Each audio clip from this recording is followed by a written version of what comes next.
Muito bom dia a todos.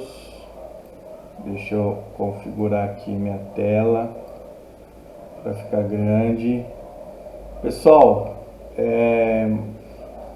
desculpe-me pela demora para postar o último vídeo, né, sobre o Tribunal do Júri, né, que seria a segunda fase, tá bom? Nós tivemos alguns contratempos aí em virtude do trabalho, tá? Agora que sobrou um horáriozinho, eu montei um slide, vamos colocar aqui na tela o slide, para que a gente possa compreender o Tribunal do Júri, tá? Desmistificar algumas ideias, alguns preconceitos e algumas informações equivocadas que às vezes o senso comum tem, às vezes a gente ouve, vê na televisão, né? E quando na verdade não é nada daquilo que fala-se na TV ou em filmes, principalmente filmes americanos, tá bom? Deixa eu tentar me posicionar aqui num ponto que eu não estrague a exposição, tá? Só tô aqui tentando me esconder aqui. Bom, aqui não. Aqui eu já tô bem maior, né? Aí não dá, né? Aí já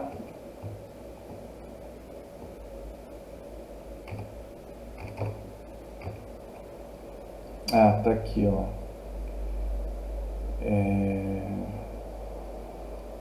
Vou minimizar isso aqui, hein?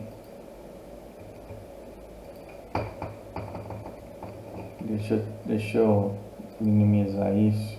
Bom, vamos continuar assim, depois eu explico. Pessoal, fazendo um retrospecto aí básico que eu expliquei para vocês no vídeo anterior. O Tribunal do Júri, ó, eu com a camisa desabotoada. O Tribunal do Júri, ele é bifásico, tá?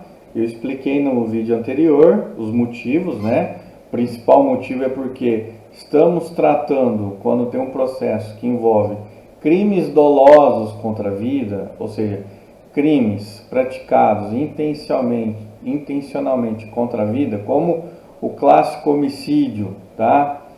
É preciso que o processo siga de uma maneira bem criteriosa, porque nós estamos tratando primeiro da liberdade, né, de um indivíduo que teoricamente ou foi preso em flagrante ou foi preso depois, e está em jogo a liberdade dele por muitos anos. Então precisa ter essa cautela. O legislador foi bem cauteloso nesse sentido, tá? Aqui no vídeo vocês estão vendo aí a primeira, não chamar etapa, mas tem uma etapa preliminar antecedente ao processo, que é a investigação policial, tá? Coloquei aqui. A investigação policial, gente, não é processo, tá? Aquilo que o delegado junta, o chamado inquérito policial, não é um processo judicial, tá? É um procedimento administrativo em que o policial, dentro da sua prerrogativa, e os investigadores tentam elucidar os fatos, tentam resolver ali, ou pelo menos demonstrar indícios da materialidade, ou seja, de que houve um crime, por exemplo, assassinato, e indícios não, ele verifica se houve materialidade, né? Se houve um crime de assassinato, de homicídio, e indícios de autoria. Olha, aquela pessoa lá que a gente interrogou, teve testemunha que indicam que ele é o suposto autor. Feito isso, o delegado vai fazer um relatório detalhado sobre a investigação, apontando quem ele ouviu, o conteúdo dessas oitivas, desses depoimentos, vai juntar provas, laudos periciais, por exemplo, se a pessoa morreu, o laudo de corpo de delito, o laudo do cadáver, né? Que vai mostrar, por exemplo, o que mostra um laudo desse? Se foi faca, se a pessoa morreu por, por ser esfaqueado ou por tiro, e qual a posição do tiro, da onde que partiu o tiro, se foi de baixo para cima, de cima para baixo, se foi a queima-roupa, se foi pelas costas, enfim, o Instituto de Criminalística faz um laudo bem detalhado sobre isso, tá? Colocados todos esses elementos no inquérito, o delegado manda esse procedimento para o promotor, né? Como eu já falei, o promotor vai analisar, ele é o dominus litis, né? Ele é o titular da ação penal, é ele quem vai, de uma vez por todas ali, verificar se realmente o que o delegado fez está dentro, né? Se realmente tem prova do crime e indícios de que o fulano X é o autor, tá? Por que eu falo isso? Porque de repente o promotor verifica que não existe, ele manda arquivar o inquérito, tá? Ou o promotor verifica que não houve homicídio, houve lesão corporal, então ele vai oferecer uma denúncia com outro tipo penal, tá?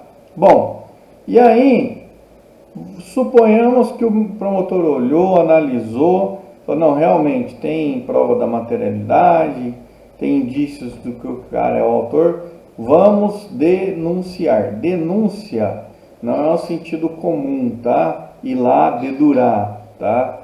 Denúncia é o nome da peça processual que dá início, né? Pontapé inicial para que vire um processo criminal contra a pessoa que é um indiciado, tá bom?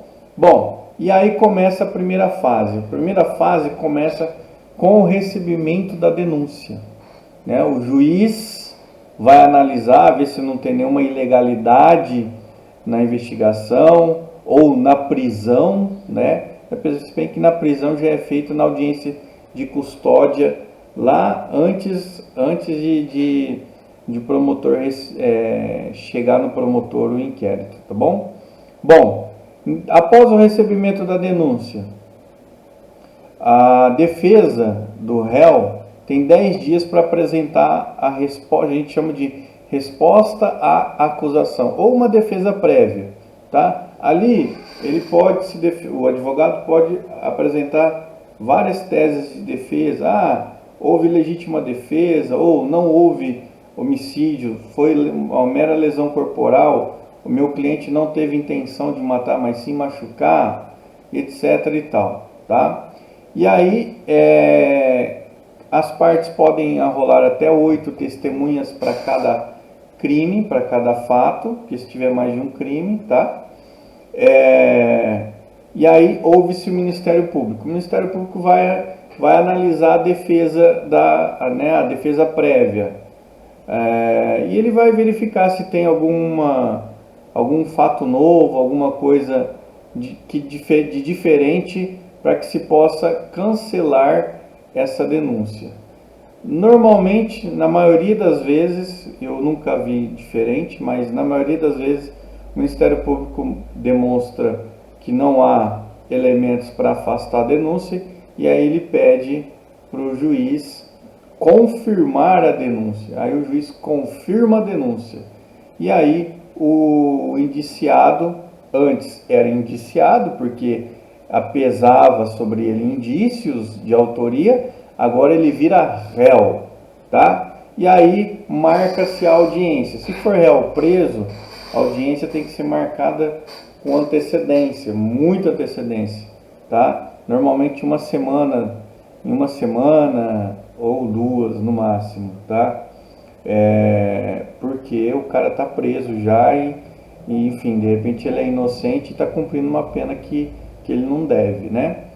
E aí o juiz marca a audiência de instrução, debates e julgamento, né? E aí primeiro, nessa ordem que está aqui, ó, ouve-se a vítima, se ela estiver viva, tá? Às vezes é tentativa de homicídio, né? Tentou matar, mas por circunstâncias alheias à sua vontade, o autor não conseguiu matar a vítima. Sei lá, na hora apareceu a polícia, ele desferiu alguns tiros, machucou a vítima, mas ele fugiu. Aí depois, nessa ordem, houve-se a testemunha da acusação do Ministério Público. O Ministério Público arrolou lá 8 testemunhas, no máximo, tá? Ele pode arrolar 2, uma, tá? Depois, testemunha de defesa. Eu coloquei aqui testemunhas comuns. O que quer dizer isso?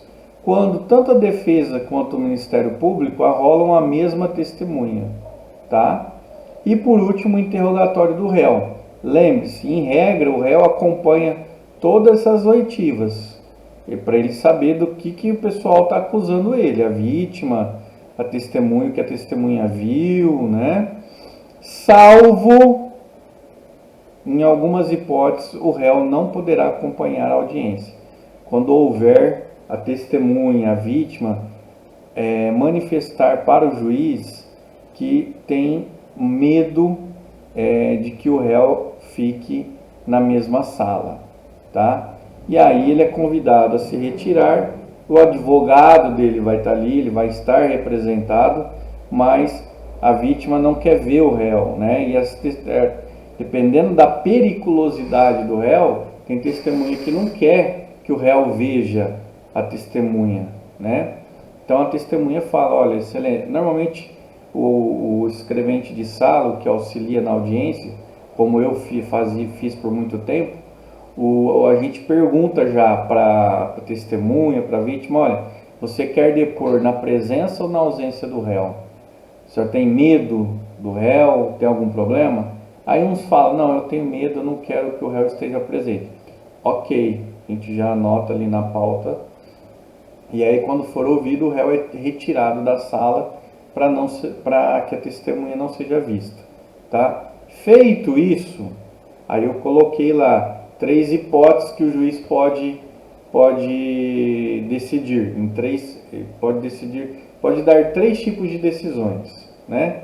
Ou pronunciar o réu, quando o juiz estiver convencido de que há provas sim do crime e há indícios de autoria. Ou, se ele estiver em dúvida, aquela palavra em latim, indubio pro societate, tá? Comi o T aqui. Indubio pro societate, ou seja, na dúvida, manda para o júri. O júri, por quê? Porque está na Constituição que o júri é que tem a última palavra, vamos dizer assim, só o fato de estar na Constituição prevalece que o júri é o último a dar a palavra na condenação ou na absolvição do réu, tá? Aí eu falei sobre a impronúncia. Se impronunciar o réu significa que o juiz não está convencido das provas, esse processo é arquivado, mas no futuro, se aparecerem provas novas, pode-se abrir novamente o processo e aí fazer uma nova audiência e tal, e aí o réu pode ser pronunciado.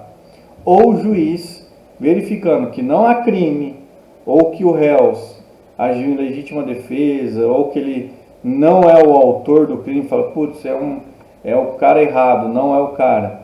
O juiz absolve sumariamente, tá? E aí não tem jeito, acabou o processo, morreu, tá? Bom, vamos partir do pressuposto de que o réu foi pronunciado. O que acontece, professor? Olha a setinha verde aqui. Vamos para a segunda fase. Os autos do processo são encaminhados ao juiz presidente do tribunal do júri. Vai para uma outra vara, dependendo da comarca. Às vezes tem uma comarca que tem uma vara só do tribunal do júri. Faz júri todo dia, toda semana. Algumas comarcas pequenas, há uma acumulação de função. Então, por exemplo, uma vara ela julga processos criminais, cíveis, de todo tipo, e também promove ou organiza o tribunal do júri, tá?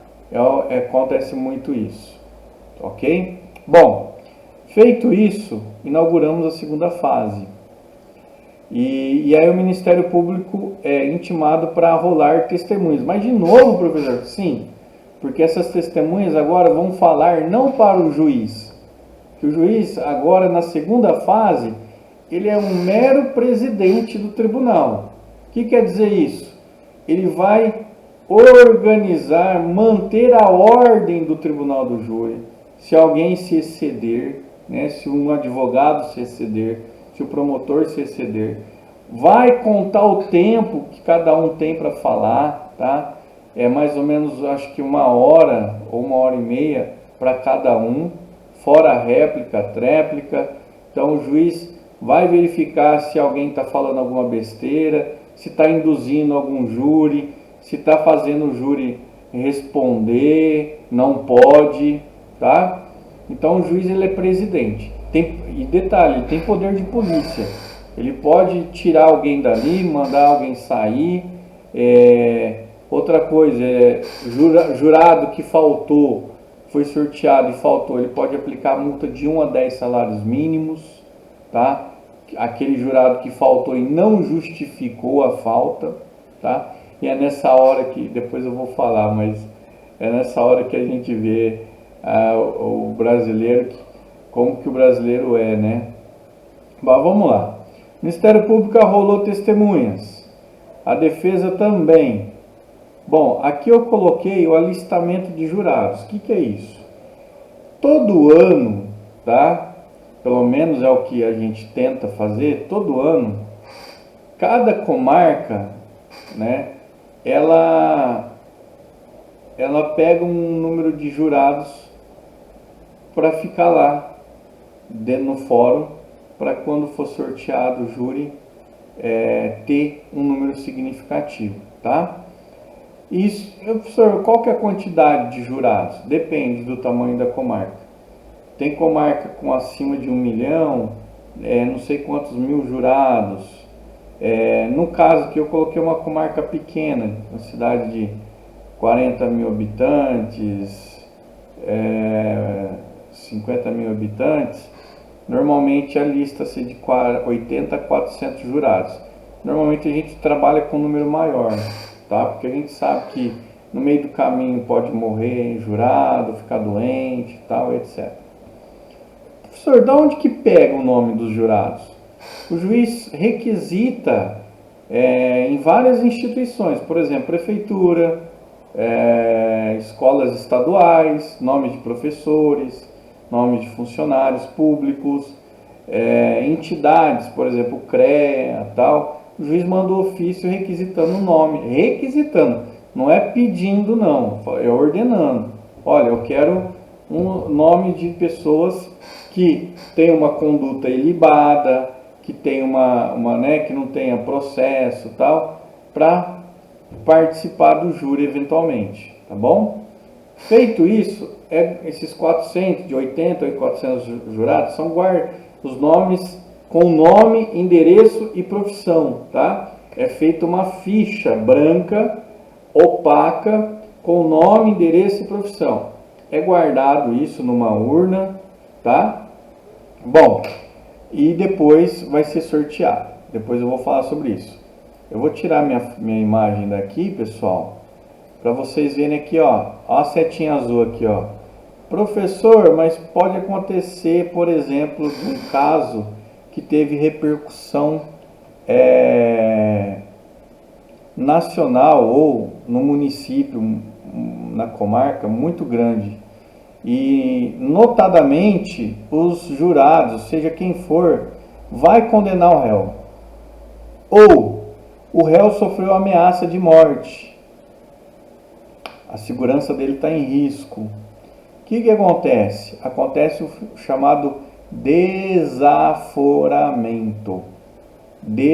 É tirar. Foramento é o fórum. Ou seja, o juiz vai providenciar a retirada desse júri, desse réu, e vai encaminhar para outra comarca. tá? E aqui tá as hipóteses. Quando há problemas na ordem pública, ou, escrevi errado aqui, não é dívida, tá? É dúvida sobre a imparcialidade do júri, aquilo que eu falei, noticiou na TV, ficou falando o mês inteiro, e aí a gente sabe que qualquer júri que entrar ali vai condenar. Foi um caso, por exemplo, que envolveu criança, assassinato de criança, que dá repercussão pra caramba na mídia, né? Ou quando a segurança do acusado estiver em jogo, tá? E aí o julgamento vai para outra comarca, tudo bem? Bom, se não acontecer isso, vamos seguir a linha do tempo aqui. Existe uma preferência de julgamento, sabia? Por exemplo, dentre os réus, quem vai ser julgado primeiro? Prioridade, réu que já está preso preventivamente, quando ele foi preso lá em flagrante, e aí ele está aguardando o caso dele. Então, como a liberdade dele está privada, né, ele está preso, ele tem preferência. Depois, se tiver presos, mais de um preso, qual que vai primeiro? Aquele que tiver mais tempo preso. E aqueles que tiverem, todos eles foram presos na mesma data, qual que vai para júri? Aquele que foi pronunciado primeiro, tá bom? Bom, feito isso, professor, quantas pessoas são sorteadas para o júri? O sorteio ele é realizado alguns dias úteis antes do júri, tá? E são sorteados 25 jurados. As portas abertas, tá? As portas são abertas para quem quiser ver. São intimados o Ministério Público e a defesa para acompanhar o sorteio. Tudo isso, gente, para garantir a transparência e também, tanto o Ministério Público quanto a defesa, verificar, de repente, na hora do sorteio, falar assim, mas essa pessoa aqui é primo do réu. Comarca pequena é muito comum isso, tá? Já aconteceu comigo, quando estava auxiliando o sorteio. Ou fala assim, mas essa pessoa aqui é inimiga do réu. E aí a gente retira isso do sorteio, tá? Mas são sorteados 25 jurados. Esses 25 jurados serão intimados pessoalmente e no dia marcado, agendado, eles deverão, não é poderão, deverão comparecer ao fórum, no salão do júri. Lá terá uma lista de presença e eles assinarão. Lembrando que um dia trabalhado no júri, como jurado, se for sorteado para o conselho de sentença, que são aqueles 7 jurados que vão julgar o réu, a pessoa não terá não terá descontado seu salário, tá? É considerado dia de serviço. E mais, né, as pessoas sorteadas aqui, elas têm presunção de idoneidade moral, tá? Ou seja, presume-se que essas pessoas na sociedade são exemplo, tá bom? Sorteados 25, compareceram lá no salão do júri, nós vamos fazer a chamada, ver se está todo mundo lá. Quem não compareceu e não justificou, normalmente o juiz delibera já no início, aplicando multa de 1 a 10 salários mínimos, salvo se a pessoa apresentar um comprovante de que estava doente, que não pôde ir, um atestado médico, que normalmente aparece até no dia do júri, para o juiz analisar, né? A gente não sabe se esse atestado é verdadeiro, né? Só sei que muita gente começa a aparecer doente, né? Arruma atestado até de psiquiatra, tá bom? A gente já viu muito isso, é muito comum. Bom, no dia do júri, o magistrado já presente, o juiz já presente no salão, promotor, a defesa, todo mundo ali, vai ser feito sorteio de 7 jurados, 7. 7 jurados, 7, tá? Aqui, 7. Esses 7 que irão compor o chamado conselho de sentença, que vão julgar o réu. Só 7. O restante vai ser dispensado. Mas, professor, então por que chama 25 jurados? Pelo seguinte, justamente porque muitos faltam, alguns morrem, estão mortos, tá? Alguns mudaram de cidade. Então, sorteia-se um número maior. E também pelo fato de cada parte, promotor e a defesa, eles podem recusar até 3 jurados quando for sorteado. Mas por quê, professor? Por algum motivo específico? Não, sem justificar. O promotor monta a estratégia dele, de repente fala assim, não, como é um assassinato de uma mulher, eu vou tentar... se for sorteado bastante mulheres, se forem sorteadas muitas mulheres, eu vou dispensar os homens que forem sorteados e vou deixar um júri predominantemente de mulher. A defesa vai fazer o contrário, tentar pegar, se for sorteado homem, tentar homem, tá? Então, assim, são estratégias. Alguns preferem pegar pessoas que têm um grau de instrução maior, que vai estar lá na fichinha, tá? Mas, vamos lá. Vai rodar a urna, é uma urna mesmo, tá, gente? Aqui na comarca era uma urna antiga, eu acho que tem mais de 50 anos, de madeira, e aí o juiz pegava sem ver, falava o nome em voz alta, a profissão da pessoa, perguntava para o Ministério Público se o Ministério Público aceita e se a defesa aceita.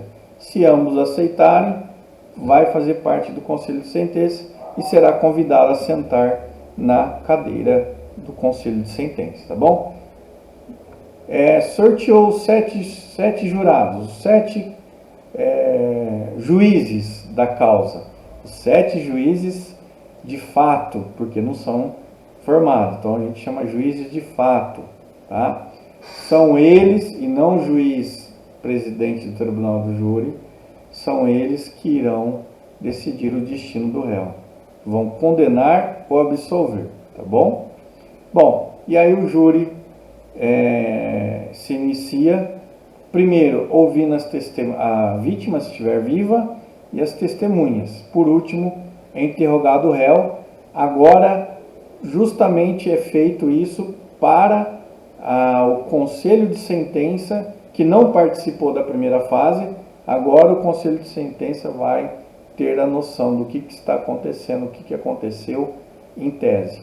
Lembrando, uma regra importante, cópias do processo são entregues aos jurados, tá? Eles têm um tempo para ler, se inteirar. Mas convenhamos, como essa é uma regra antiga, e o Conselho de Sentença é composto de pessoas leigas, que normalmente não são formadas em direito, elas não vão estar habituadas com a terminologia, os conceitos ali jurídicos, né? Então eu acho particularmente desnecessário isso. O juiz poderia já dar andamento, já dar início, dar o pontapé inicial, já para a oitiva de todo mundo, vítima, se estiver viva, testemunha de acusação, testemunha de defesa, testemunha comum, interrogatório do réu. Feito isso, terminou. O juiz, normalmente, dependendo do horário que terminar essa parte, o juiz pergunta se vai suspender o tribunal, o júri, para poder almoçar, tá? E detalhe, os jurados permanecerão incomunicáveis, tá? O celular deles são recolhidos para que eles possam manter o comunicado. Mesmo almoçando ali, eles não podem falar nada sobre o processo, tá bom? Feito isso, se o juiz suspendeu para o almoço, ele estabelece um horário, 1 hora para o almoço. Terminado 1 hora, todo mundo volta ao seu devido lugar e aí dá-se início aos debates. O promotor começa o debate, né, salvo engano, deixa eu ver aqui o debate, Eu acho que é de 1 hora. Espera aí que eu já vou ver. Debates.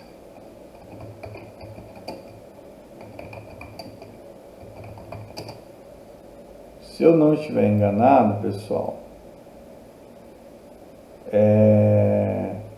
1 hora e meia para cada parte tem para debater, sustentar seu argumento e provar, né? O promotor, no caso, vai provar que foi o réu que cometeu o crime e, portanto, deve ser condenado. E a defesa, 1 hora e meia, ela pode usar todos os meios de defesa, plenitude de defesa, inclusive invocar religião, invocar espiritismo, invocar qualquer coisa lícita para defesa, tá? Também tem mais 1 hora e meia, tá bom? Se tiver, por exemplo, aí vamos supor que o promotor fala, não, suponhamos que o promotor fala assim, eu vou para a tréplica, excelência. Então, deixa eu ver aqui. É mais 1 hora para cada parte, tá bom? Bom, estabeleci então o horário, o tempo, né? Professor, depois, acabou o tempo, o que acontece? O juiz vai perguntar para os jurados, estão aptos a julgar? Se todos confirmarem, vamos para a sala secreta. A sala secreta realmente é secreta, tá? Vão o juiz presidente, o advogado, defesa, promotor, um oficial de justiça que auxiliará nas cédulas, normalmente escrevente de sala também, e lá são votados os quesitos ou perguntas, né? O juiz tem uma lista de perguntas que está no Código de Processo Penal que o juiz faz, né? Se houve realmente a morte, se no dia tal, na hora tal, fulano de tal morreu em virtude de tiros desferidos, tal. Primeiro é só a materialidade do crime. Aí passa-se as fichas dobradas, são fichinhas brancas, opacas, para não ver atrás, uma com sim e outra com não, tá? E é distribuído para os 7 jurados que vão, os 7 jurados vão na sala secreta, que eu acho que eu não falei. E aí cada um fica com essa cédula fechada para ninguém ver se ele votou sim ou não. E aí ele põe na perna, por exemplo. E aí o juiz pergunta, fulano de tal, na hora tal, no endereço tal, foi morto, morreu por tiros desferido por um revólver calibre 38? Os jurados podem votar. Aí o oficial de justiça passa com a sacolinha. Se o jurado achar que foi morto, sim, põe lá sim. Algum acha que não. E aí manda para o juiz vai pegar as cédulas do saquinho e vai ver. Ele não vai ler todas as fichas. Se der, são 7 fichas, né? Se der maioria 4, ele já para a contagem aí. Mas por que, professor? Para que o réu não saiba, por exemplo, se houve votação unânime a favor da condenação dele. Porque aí todos os jurados ficam marcados, né? E aí corre o risco de, sei lá, algum réu vingativo matar futuramente esses jurados, perseguir depois que ele for solto, né? Então, para não descobrir que todos os jurados votaram contra o réu pela prisão dele, então o juiz conta até a 4ª cédula repetida. Então, se foi sim, ele para por aí, fala, não, está configurado. Aí depois vem outro quesito, no dia tal, fulano de tal, aí a autoria, atirou no fulano de tal, na fulano de tal, que foi a causa de sua morte? Sim ou não? Jurados podem votar. E assim vai cada quesito, tá? Aí se tiver alguma qualificadora, que é algum caso específico, por exemplo, tocaia, veneno, envenenamento, outras coisas, feminicídio também agora tem, né? Se tiverem alguns outros elementos, o juiz vai colocar lá como quesito, tá? E aí vão votar. Bom, suponhamos que os jurados votaram e deu pela condenação, né? Pela maioria, não maioria absoluta, mas pela maioria, 4-3, pela condenação do réu. O que acontece? O juiz, agora sim, o juiz só vai fazer o cálculo da pena. O réu já está condenado pelos jurados, tá? Foram os jurados que condenaram, as pessoas do povo. A função do juiz é apenas, a gente chama de dosimetria, é dosar a pena. É um cálculo feito, são 3 etapas, o juiz vai calcular a pena e vai fixar o regime semiaberto, regime fechado, tal. Feito isso, ele vai, então todo mundo vai levantar e ele vai ler o trecho da sentença, né? Falar do resultado e vai falar a pena que foi em curso o réu e o regime dele, tá bom? Então, pessoal, é isso, é um resumo, é uma síntese. Maiores detalhes aconselho para quem é estudante de direito, para quem está vendo agora e que entende um pouco da área, aconselho a ler o Código de Processo Penal a partir do artigo 400, 402, 403 para frente, que detalha todas essas etapas e coloca até mais elementos que eu posso ter esquecido, tá bom? Espero que tenham gostado. Vocês viram aí que é um trabalho imenso. Nós, no mínimo, nos organizamos quando eu trabalhava com isso, com o juiz. No mínimo, a gente se organizava de 1 a 3 meses antes para tudo isso acontecer. É quase um balé, uma sincronia que tem que acontecer. Quando o réu está preso, tem que mandar o ofício para a Secretaria de Administração Penitenciária, para a Polícia Militar, para vir com escolta, para o presídio, para liberar o réu, para vir com escolta até o fórum. Tem intimação das testemunhas, da vítima se estiver viva, a intimação do advogado. Então tem um trabalho hercúleo, tá? Que é feito no júri. Por isso que tem que ser valorizados os profissionais que trabalham, não só nós, né, o juiz, promotor, eu, na época auxiliava, mas também as pessoas que faziam cafezinho ali na hora. Um dia antes, eu e o técnico,